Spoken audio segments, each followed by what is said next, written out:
welcome to Ask a Historian here at Elaire Village. So today I'm going to be serving as your historian. So my name is Caroline Peters, and I actually am the development coordinator here at Elaire Village. So basically I am the person in charge of membership, sponsorships, donations, all that fun stuff. So if you have any questions about my department, please always feel free to ask us any questions at info@ollair.org. or call us at 732-919-3500. We're always here, happy to answer all of your questions. We also will be having a donation button on the bottom of the screen as well. So definitely make sure if you are liking this content to give us a little donation on the bottom as well. So one may ask, how exactly is this person an architectural resource? So I actually have my master's degree from Columbia University's Graduate School of Architecture, Planning, and Preservation. I have a Master's of Science in Historic Preservation. So very exciting. My graduate thesis did focus on the 19th century historic garden cemeteries. So my specialty is historic site management, but I also have studied material conservation as well. So some of my favorite historic materials have been slate, wrought iron. So those are always very exciting to work with. So while we don't have much slate here, which is a little sad, we do have a lot of wrought iron, which is amazing. And we also have a blacksmith shop on site, which as a preservationist, that's always awesome to see. Anyone making a sort of creative historic craft. So we love that. So 2022 is an important year for us here at the village. It's actually going to be our bicentennial year. So we're very close to opening day at the village, which is going to be April 2nd. So this is a great chance to come out and see the buildings that we have discussed in this live stream. So if you are interested, please make sure to join us on April 2nd. Don't forget to put your questions in the chat if any come up or if you want any clarification. Without further ado, let's jump into this. I'm assisted by our lovely social media manager, Leah, who's going to be answering or asking any questions that are posted. So thank you. So these questions are from Facebook first. Mm-hmm. The first one we have is, why are there anchor plates on the building stars? Mm-hmm. Do they come in other shapes? Yeah, so actually we call these anchor plates. And so basically in the kind of industrial revolution, which is when Ollair kind of dates from our first industrial revolution from 1790 to 1830s. The anchor plates actually were used to basically keep the masonry walls on the buildings because they were very heavy and, we didn't have any steel framing or anything like that yet. So basically you would use them to keep those walls on. And actually, sometimes they can be very decorative. And so actually we do see a lot of them where you can have filigree, crosses, arrows, anything like that. So at Ollair, we do have stars here, which they have been replaced recently, I think in the past 50 years or something like that. So they have been replaced and they kind of do serve as a decorative element now. But they are very traditional for the buildings, and we actually we have had other shapes as well. So I know I was talking to our historic programming coordinator, and she mentioned that we also used to have diamond shaped of the anchor plates on our lovely carcoal depot before that eventually fell down. Yeah, so it is interesting. Definitely there can be a lot of differentiation between different shapes and things like that. And for the people who don't know, what is an anchor plate? An anchor plate is basically a tie that is going to be on I'm trying to think of how to describe this. So basically, this is our first plate. This would be like our star that we have, and we would have a tie back here that would go into the wall. So basically, it would be bringing everything together. Hopefully, you can see me in our live. There we go. So the next question after that is, what paint colors were the most popular for exteriors? Mm-hmm. And I know a lot of our buildings here are brick, so would they be painting bricks in the 1830s? Yeah, so definitely exterior colors are definitely dependent on the architectural style, actually, that we would have had. So we're kind of in the time from the 1830s when we have a lot of federal style buildings, a lot of Greek revival. So, for example, like the Elaire Mansion is a Greek Revival style building. It has the columns and everything.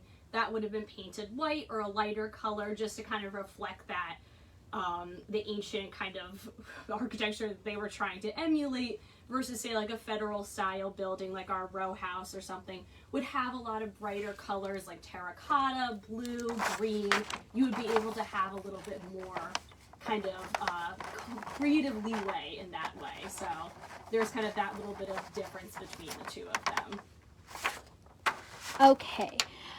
This is also from Facebook. Mm-hmm. How do we know what colors paint how do we know what colors to paint in historical buildings? So when you're doing a historic paint analysis, there's a few different ways you can go about it. So I've actually done one here at our manager's house. So basically, the most basic way of doing it, where you can do it kind of in person on site, is you can, if you are able to, and of course this is if you are a preservation expert and you have sort of that background, if you are able to find a small piece of paint that maybe is kind of chipping off a little bit, you can take a sampling of that and basically use a scraping tool then to eventually find kind of what paint colors have been used in that time and kind of what and basically see what different paints have been used. If you wanted to go and you were doing a bigger preservation project and you wanted to go a more kind of official route, because basically when you're doing like a cross-sampling paint section, you really can only see what's there. You can't necessarily see how old it is or if it's original.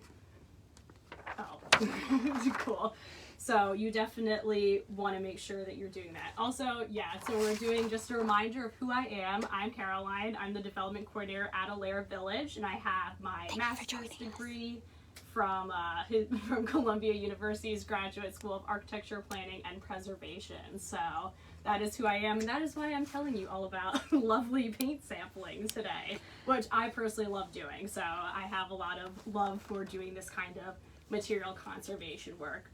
And kind of getting back to that, so basically a cross-section sampling is a little bit more kind of, you can do it in person, and then if you wanted to, you can use a UV microscope in a lab, and you can send in your paint samples to them as well, and they can basically do it where they can see how old it is and kind of see what has been there. So if you're going a little more hardcore, or you know, you're taking on a large preservation project, you would probably send your samples into a UV microscope, but at the same time, if you're kind of maybe a homeowner on a smaller scale, you might just do a cross-sampling of paint, and that might be kind of the way that you see what to paint. And basically, to kind of answer the other question of would you be painting brick walls, you probably would be lime washing them. In our time period of the 1830s, that was basically a way that you could kind of keep them clean and keep them looking like bright and white, but you wouldn't necessarily be painting brick at this point just because that just wasn't in the style. So it's definitely just dependent on,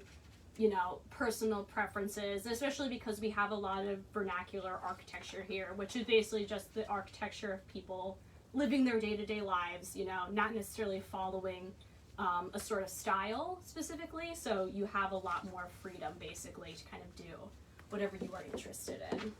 All right, this one's also from Facebook. Mm-hmm. What architectural style is the most common around Ollair? Sure. So, kind of like I was saying, we do have a lot of vernacular architecture, which basically is kind of like your everyday person is taking elements of different styles that they like and using them to kind of create their own style and what they're doing. So, we have, for the manager's house, for example, that one dates from the 1750s to 60s. That has a few Georgian elements to it. Basically, a Georgian architecture style is very symmetrical. You would have the two chimneys, and you kind of see on our manager's house, we have the two windows that are on each side, and it is a very symmetrical space. So that's very loosely based on Georgian architecture. Probably the most popular one around here would be federal style architecture. So that kind of is what comes into play, you know, around the 1790s, and goes over to the 1840s. Basically, you know, you're kind of using a lot of different decorative elements, very subtle as well. So, you know, you kind of have the straight symmetrical lintel beams and sills. So, you know, the door also being a very prominent piece of that architecture is also very important. So that's kind of what you would see in a lot of federal style. But again, you know, a lot of these buildings that we have at Ollair kind of have taken pieces of different styles and brought them together into something that, you know, just a craftsman around in New Jersey might actually be able to do. So that's kind of what we do see around here. I don't think any of these were necessarily kind of designed by architects per se, so that is kind of a way that they would be able to bring in different styles. So this one just came in. Mm-hmm. This is from I'm not going to say her name. But who owned Howell Ironworks before James P. Elaire purchased it in 1822? Oh, so actually it was, I do have the name actually of someone. So basically we kind of were here, and it was basically working as a mill. So actually the person who lived in the manager's house and who built it was Isaac Palmer, and he was, I'm just making sure, he was operating a lumber mill on the site. So actually there were a lot of people that were living here, and that's why the manager's house is older than a lot of other places, because there were people living here prior to it being bought up by James P. Elaire. What, this one is also from Facebook. What architecture styles were most popular in the 1830s? Ooh, okay. I like this question. So basically, in the 1830s, we're kind of seeing the École des Beaux-Arts. That's kind of like the school that is the most popular in the time period. So basically, it's a school that starts in Paris in 1819.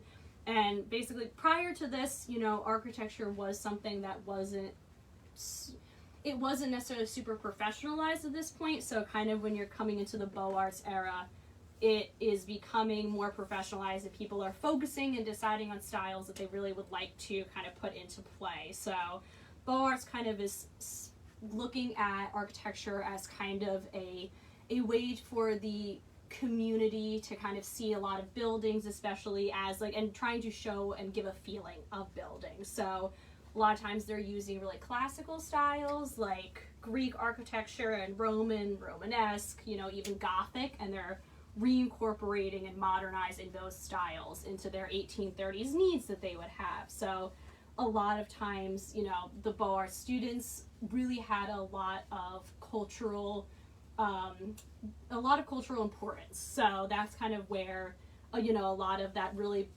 interest in those classical styles being revived really quickly kind of comes in. So, you know, in the early 19th century, it's kind of categorized by very particularly classical architecture styles coming into fashion really, really quickly. So you're going to see like Greek style comes into fashion for like 20 years, and then Roman style comes into fashion for 20 years. And especially in the world of architecture, that's quite quick, especially for that time. So that's kind of what brings it all together in that 1830s, early 19th century style. So it is a really interesting time for architecture when Ollair is building the how Ironworks over here.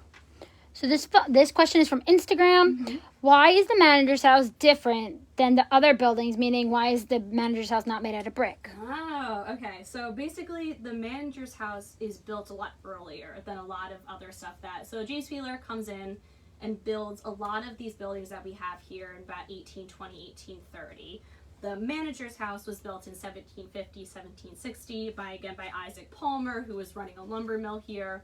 And basically, he kind of is using the traditional American architecture style, which is basically having a masonry building and having a masonry foundation and structure, and then covering it in the wooden siding. So that's kind of why it looks so different to everything, versus when Ollair comes in, the masonry work also has advanced a lot by that time, because again, we have to remember that, you know, Isaac Palmer's house is almost 100 years older than a lot of Ollaire's stuff. So by the time that Ollair comes in, you know, the Industrial Revolution is more, you know, kind of has come along. Bricks are a lot cheaper and easier to make at this point, and you can make a lot of the same bricks very kind of consistently. So before the Industrial Revolution, brick making was a really tedious process. You would get a lot of bricks that weren't really you couldn't use them together. You would have a lot of, you know, issues with them. But by the time of the Industrial Revolution and Ollair comes in,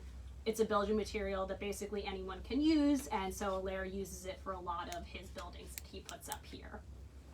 Okay. This one is also from Instagram too. Have any buildings been rebuilt here at Ollair Village? Yeah, so we actually have had most of the stuff we have here is reconstructions, which basically means that we've kind of taken what is left and then basically kind of added onto it in the way that, you know, it would have been seen in that time. The buildings that really have been reconstructed would be the blacksmith shop. That one had a total reconstruction basically when Arthur Brisby moved here in 1901. Basically only had about like 3 walls and no roof, so in the 1950s, they actually had to basically rebuild it entirely at that point, and now it is a space that, you know, the blacksmiths can actually use. So that one is a big one, as well as we right now are in the row homes. So those ones were completely, basically, we are in the very end unit, which was kind of like that original unit, and then it was expanded out in the 1980s. So that one has also been rebuilt. But most things that we have here have kind of just been reconstructed and revamped more so than entirely rebuilt, which is, it's an interesting place definitely, where you have 13 buildings that have been basically preserved for quite a long time. What is the oldest, I think we talked about this, but the next question is, what is the oldest building here at Elaire Village? The manager's house is the oldest building. I'm trying to think what else the next one is. What is the brick? What are the bricks that are next to the big house? What is that part next to it? Oh, so that is the dormitory. That's kind of like the remains of the dormitory. So basically what we are working with right now as a hypothesis for that is that Mr. Ollair basically was living in a home that was originally built in the 1790s on the site, which he then expanded when he was there in 1825, and then eventually decided that he was going to put up this structure that was on the, I think it's the eastern side of the house, I think so. And so at this point, from records, we assume that it was the dormitory, and that is where people, either workers or maybe even young students who were visiting Ollair, would stay, and we think there may have been a ballroom there. We're not entirely sure, so that's something that we're still trying to figure out from Ollair's history, basically. So that is when you see those kind of remains and that site, that is what that is. So if you ever walk by it, now you know that it was, in theory, it was a dormitory at one point. There's also another set of remains, too, in the middle of the green. What is that supposed to be? That's supposed to be our charcoal depot. So basically, in order to run our entire blast furnace, you would need a whole heck of a lot of charcoal. So you would have it all kind of stored in the middle of that green there. And actually, the kind of outline that we have right now is a lot smaller than we think that it actually was. We think that it was a much larger building. But at this point, that is kind of where you see kind of that outline in the middle of our green. That is what that was meant to symbolize. So you kind of still have an idea of, you know, what was here. What is the average size of a typical charcoal depot supposed to be? Like, what size would it be? I don't know. That is a good question. I'm not sure. I'm pretty sure it's supposed to be pretty large, since you are supposed to be, like, you know, I think keeping up for a long time Sure. of all of your lovely charcoal needs. Nope. I skipped that one, sorry. With the village being in a state park, how do we use preparation methods but still care about the wildlife in the park? Because I know sometimes that there are chemicals being used and things like that, and we love our animals around here, so we don't want to hurt the animals.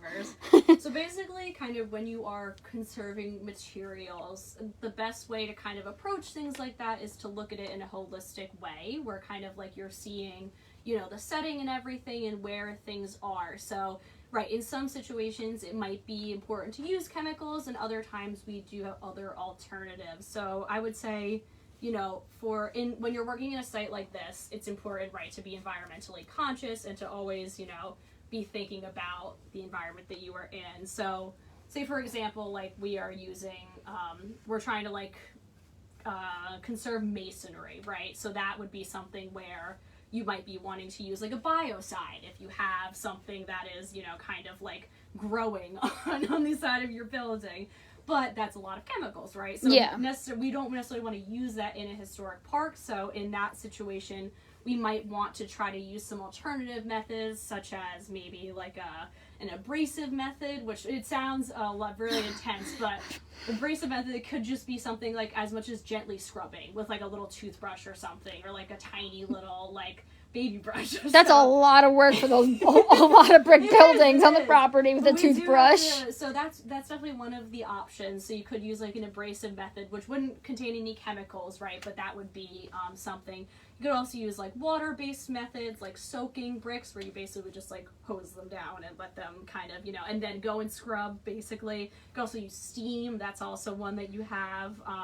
If you're trying to remove something like graffiti, you could use like a poultice made out of like kaolin clay and like a natural solvent. So like There's also been, I think, some research done about using like essential oils basically to kind of like, instead of having the abrasive chemicals or like, you know, anything like that. It's been pretty promising. So it's one of those things that as a preservationist, you have to think about, right, the environment you're working in and how best to get the job done while also respecting that environment. So at Elaire, obviously, for most preservationists, they would try to use, you know, the most environmentally friendly, animal friendly kind of things possible. So it's definitely, there's a lot of different methods that you can use, and that's why we have so many, is because, you know, you do need that variety. Sometimes you really need a really intense biocide, but other times you don't really need it. So it's definitely dependent. What material is the chapel made out of? Because it looks like it's wood, but it could Yes. potentially also be brick as well. I believe the chapel has wood siding and then I'm trying to see right now. Sorry, I'm poking my head out because from here you can see the chapel. I believe it's mostly wood siding, so that's probably what you would have to use would be, yeah, it would be something that, especially with the chapel right now, we would have to look at like paint and everything and all of that fun stuff. And also a lot of the roofs here are made of wood, which is a really interesting material to kind of work with, especially as a roof. So I know the enameling building has wooden little, I'm trying to remember. Oh, yes, it has wood, and so does the chapel. So they both kind of have an issue right now with there's a little bit of like a moss growing. So at that point you might have to go and either clean that off with biocide, or you would have to go and scrub it off. That's kind of the two options I would say would be the most viable for those.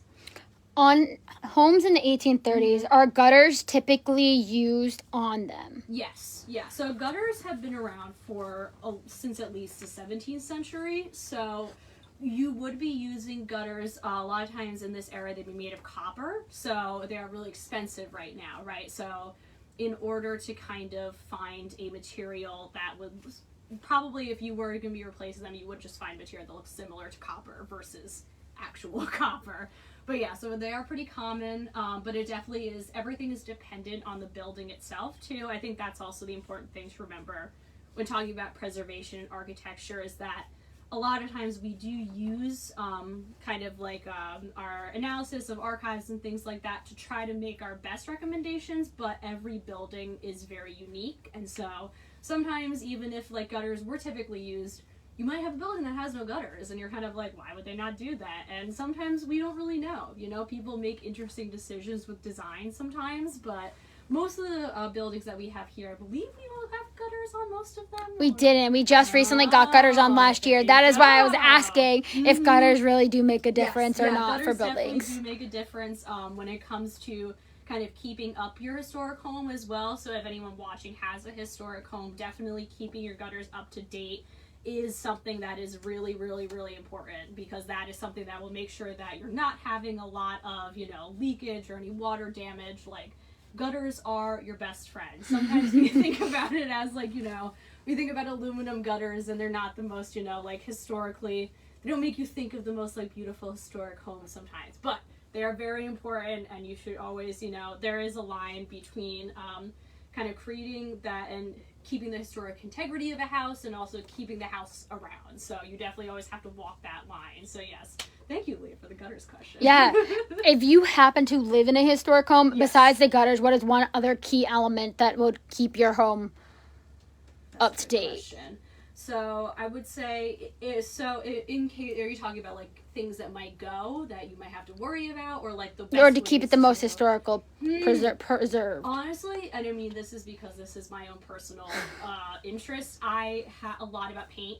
You know, I think paint is something that it's relatively cheap and easy to kind of repaint walls, and also it really adds a lot to the historic fabric too. If you are able to, and it doesn't even necessarily have to be kind of the same exact paint color as it might have originally once been, as long as you're staying kind of within like that similar historic palette of colors that would have been used, that it really makes a big difference in keeping your home kind of looking really historical and really authentic, and keeping that historical fabric. So that would probably be the easiest one that I would say to recommend for people.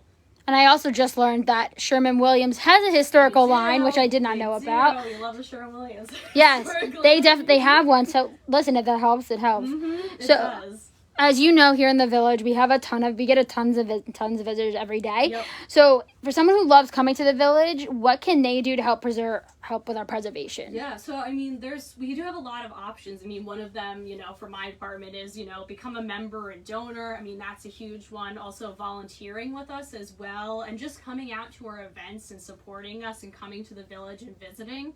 Like that, it really does make a difference, and it supports our nonprofit organization, and it really helps us get back and kind of fund those preservation efforts that we are undertaking. So just like being here, coming out, being a part of the village community is really kind of something that you can do to help us, with our preservation. Not sure how this one fits, but I'm going to ask it anyway. Why is the big house called the big house when it really is not that big? It looks like a modern home today. So basically the big house kind of follows under, that interpretation kind of comes from based on the idea of pre-antebellum sentiments in that, kind of that sort of plantation mindset. That's kind of where that interpretation idea has come from. And so it was formed under the idea that a place like how Ironworks or any sort of community like that would have been a very hierarchical one, and it would have been very structured, and so Elaire's house would have been seen as kind of like the top of that hierarchy or the top of that structure, and that's where that idea generally comes from. We've seen that kind of interpretation at other places as well. At Ollair Village, we are trying to move on to it just being called the mansion, because we think that might be a little bit more kind of something that we can use all the time. So that would be where that one comes from. Okay. Oh, wait, we have a comment in the question section. Hang on. Oh, they asked if we have a garden society here in the village. We do not, but we do have a lot of gardens in the village, so that would be really interesting. If you're interested in gardens and plants, definitely come out. We're going to be having, our garden's about to be in bloom, so definitely come out and see them. Oh, so if anyone has any questions, you guys can feel free to comment down below. We would love to hear from you guys. We are here to answer any questions about the 1830s architecture or Elaire, anything like that. So we are here and ready to answer anything.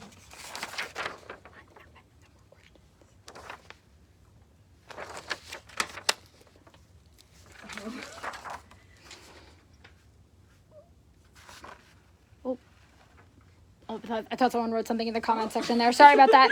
Okay. And then I'm sorry. I did have one more. Another question here. It says, "What is your favorite building here on the property and why?" Okay, so I actually have a lot of favorite buildings on the property. So definitely, I think my favorite would probably be Foreman's Cottage. I love the Foreman's Cottage. That's one of the ones that one's great. I love the Foreman's Cottage, just because I think that the fact that it has a really cool design, it's very petite. I love the little red door, and I love that it's a Dutch door too. So I think that one might be one of my favorites. I also love the manager's house, because kind of my era of architecture that I always focused in was in the 18th century. So manager's house kind of speaks to my, past experiences of everything. So I love that one. I love the Greek revival of Elaire house as well. So that one is really great too. I'm trying to think of any others. I think those would probably be my top three. I love the bakery and I love the general store. I think those are really beautiful buildings, and I really love that they do have those anchor plates on them. We do kind of use that. I was inspired to use those in the Village Star, which is something that I actually put together and edit for everyone. If you're ever interested, we will have copies actually available at the general store and bakery this coming season. So if you're interested, definitely pick one up. We have them every quarter. But we use the anchor plates to kind of be a piece that tied in the rest of the village with the newsletter. So that would definitely be something that I really love to always kind of keep with our theme, I guess you could say, at Elaire Village. Okay, and here's another question from the comment section. What is your favorite story about Elaire's history? I know that's really hard. That's a good question. I had to think about what's my favorite story about Elaire's history. I had to think. Oh my goodness, that is a good. What's your favorite story about Elaire's history, Leah? I think the foreman's cottage, about how many people lived in there, coming from a big family. I love that in the foreman's cottage that 5 people lived in that very tiny home there. The foreman's cottage downstairs is about maybe like 12 by 12 at most, so it is a very tiny building. It is very small, and supposedly there were about 5 people living there, so it would be tight. It would definitely be, it would be a lot. I think also one of my favorites, I do kind of love that, one of my favorites is that the general store was one of the biggest stores in New Jersey, and that people would travel for like 40 miles to come to our general store. So I always think about that every time I'm in there, that it would have been a big experience for people to come down and to come to Elaire Village and to our general store. So I always think that one's kind of cool. And we have another one here. Oops, sorry about that. Are we planning on rebuilding any of the buildings that aren't here anymore? At this point, not in the plans yet. So that's not to say, anything that's going to happen in the future, but at this point, it's not part of necessarily our capital improvements project. So we're interested to kind of see, what we can do with the buildings here and everything and make them work, but we do not have any plans as of now to be taking on any massive construction projects. That's how I'll put that. If you could be the one to pick the building, which building would you want to add back on or add to it? If I could pick a building, that is a good question. I'm trying to think. I know that there's a poll in the office that everybody wants another row home, like this one, or the charcoal depot. Yeah, I think maybe the charcoal depot might be the one that I would go for. I think there's a lot that we as an organization could do with something like the charcoal depot, and I think it also would be really representative kind of what the village looked like in the 1830s. So I would say charcoal depot. I think I'm on the charcoal depot side of the poll. I think everybody pretty much is. I think there's only one person left that really wants the row home to be rebuilt. Are very cool, right? We had, I think, 3 of them originally, and now 4. There we go. Mm-hmm. We had 4. We only have 1 now. So I think it definitely, if one day row homes, there could be more row homes, it would be really indicative of what the village looked like. But at this point, I think having 1 row home, it works. You get to see kind of how people would live and everything.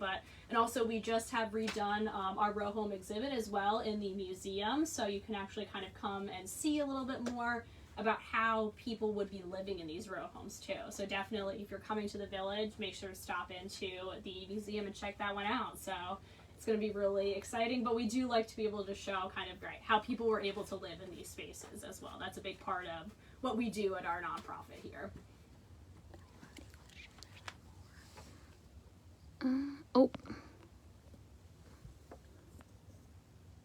Sorry, I'm looking in the comment section here if there's any extra questions. I have my assistant here. Thank you, Leah. You're very welcome. Another one that just came through said that they were looking at our row home, and would they have had an upstairs portion to it? Where would it have just been the kitchen and the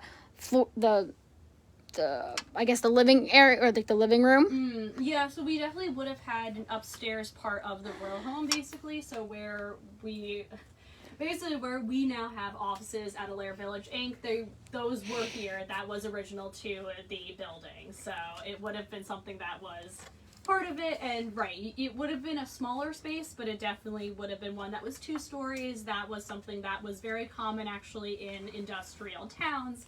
Like Lowell, Massachusetts is a similar one to kind of what we were doing here. So the 2-story row home, that's been around since the 16th century, and we would have definitely been doing it here, and that's kind of how what we are doing. So this is an interesting one here. Okay. It says, has anybody ever wanted to come and have a sleepover here inside of the buildings? I would like to go have a sleepover in the buildings. Really?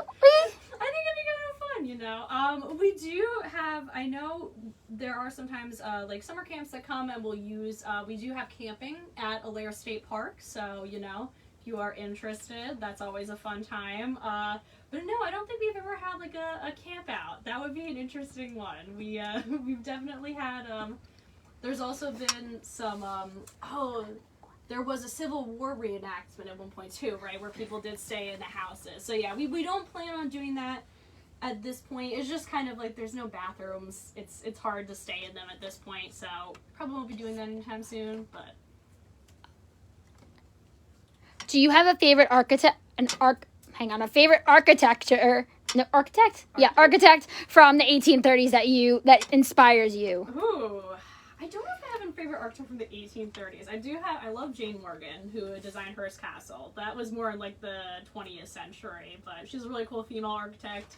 If you're ever interested, look her up. She is very cool. I also, it might be very basic, but I do love Frank Lloyd Wright and all of his kind of use of nature and kind of straight lines and everything. And I think in 2022, we don't really think about kind of how groundbreaking his work was and the schools that he was in, but it is something that we hadn't really seen before, and it's a really cool ode back to kind of like creating a space where people could really live. That was something that a lot of architects were not necessarily thinking about, especially say in like the time of the Beaux Arts movement that we're talking about in the 1830s.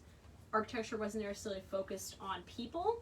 So kind of when Frank Lloyd Wright comes in the 40s and 50s, he's kind of focusing it back on people who are living in these spaces. And so I always think that's a very cool kind of thing to go back to. So yeah, I can't think of anyone in the Beaux Arts school that is, it's an interesting era, but it's not one that I can think of anyone off the top of my head that I'm like, yes, I'm a fan. Is the Hearst, when you say the Hearst Castle, is that the one out in California you're talking about? Yeah, so I know that Brisbane and Hearst actually were buddies. So yes. Arthur Brisbane was the person who actually bought up this, our Elaire village in 1901, and he was friends with the mogul Hearst, so I've actually gone to Hearst Castle out in California, and it's a very cool building. It's really interestingly done, and yeah, Jane Morgan was the architect that did that, and she did a really cool job of bringing in a lot of kind of older elements, but also, again, making it a very livable space and a very, like, inviting space. So I really kind of love what she did with the whole kind of style that she put out there, so it was very cool. But yeah, actually, I was gonna say, yeah, that is a hark back to Elaire. Yeah, right.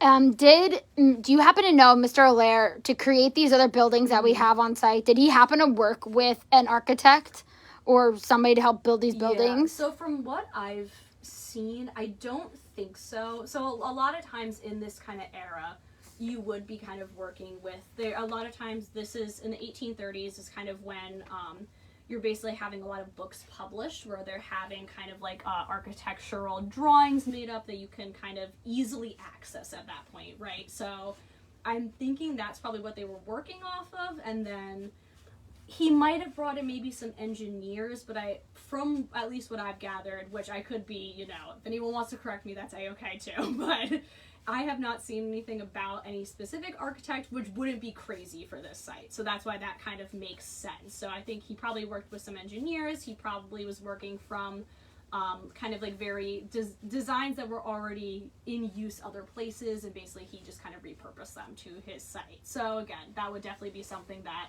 we would have seen in that time period. And again, he probably wanted to make it the most economically viable way to do that too. So he probably was trying to, make these buildings places that were livable, but also we're not breaking the bank, as we say. So it was like the cut and paste of the world. Yeah, almost, yeah. Because without the computer.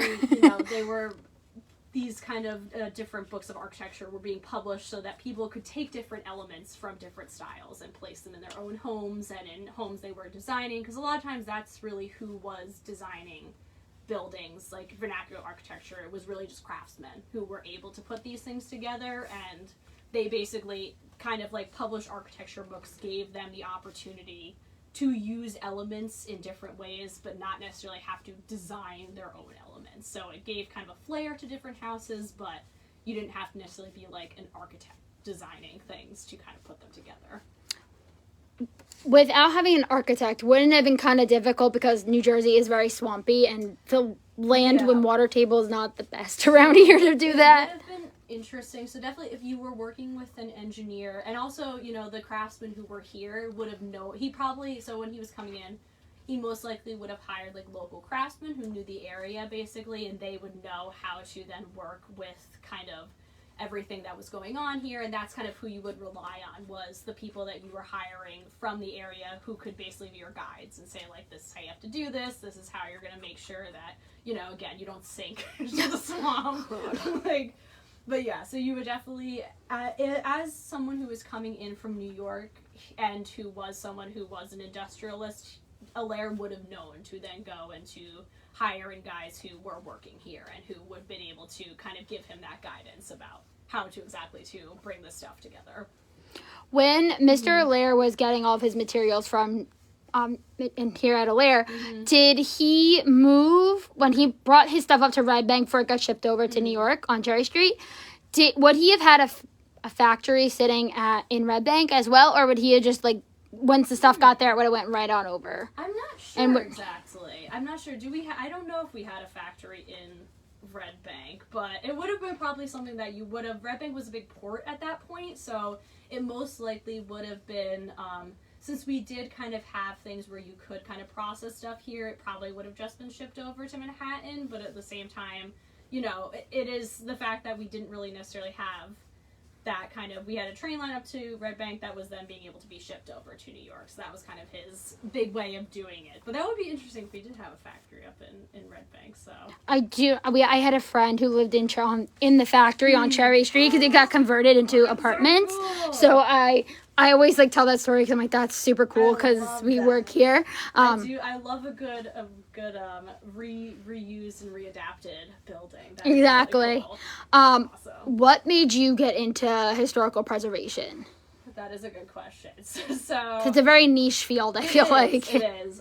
So I actually have a bachelor's degree from Rutgers University. I double majored in history and political science. I kind of always knew that I wanted to be, I wanted to study like the 18th century. That was kind of my preferred one that I always went to, but I also really loved being able to kind of talk about policy and how to make things work in the world. So when I was about to graduate, I kind of was like, okay, what do I want to do? I want to go into history, but I want to have it be something that's very tangible and very kind of useful, I guess is the best way to put it. And so I kind of came across historic preservation and conservation. I was like, oh, this is really amazing. Like, I would love to do this. So I kind of went and I was interested and I applied to a bunch of programs, and that's kind of how I became a preservationist, was that I was really looking for something that blended both my interest like in the world and how we are today and also history, and that's kind of where preservation has a lot of that, where especially like historic site management, you can kind of blend everything together, where, you know,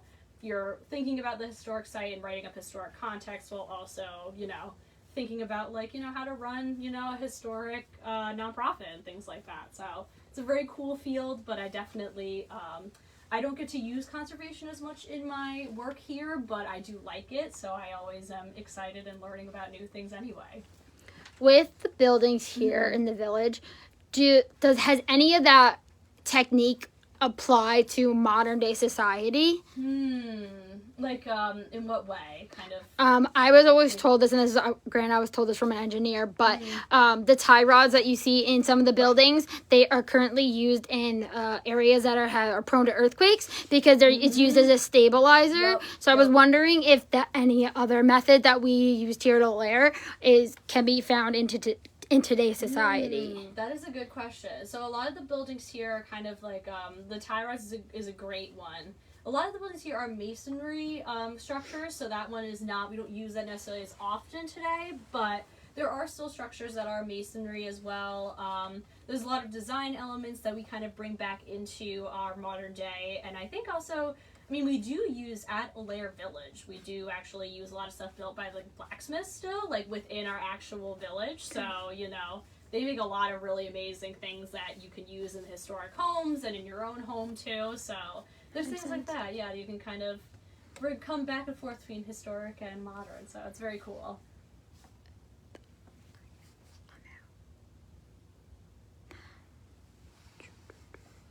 Does anybody else have any other questions? I'm trying to see if I missed any. Sorry about that.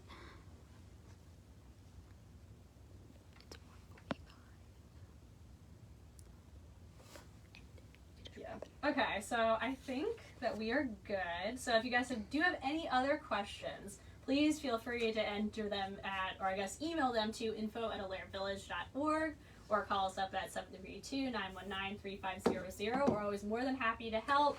And thank you guys so much for tuning in. We really appreciate it. This has been a new kind of social media kind of activity that we're planning on doing. So we actually do have a series of this going, which will be actually released throughout the rest of the year. So definitely keep an eye out for that. You'll be able to hear from all of our other historians who work here and can answer all of your questions. So definitely start thinking about kind of what questions you might have more.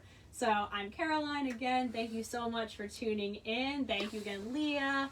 And we're here to Elaire Village. So yeah, if you liked what you saw today, think about membership, thinking about donating, our donation button's on the bottom. So thank you guys so much. We'll see you soon.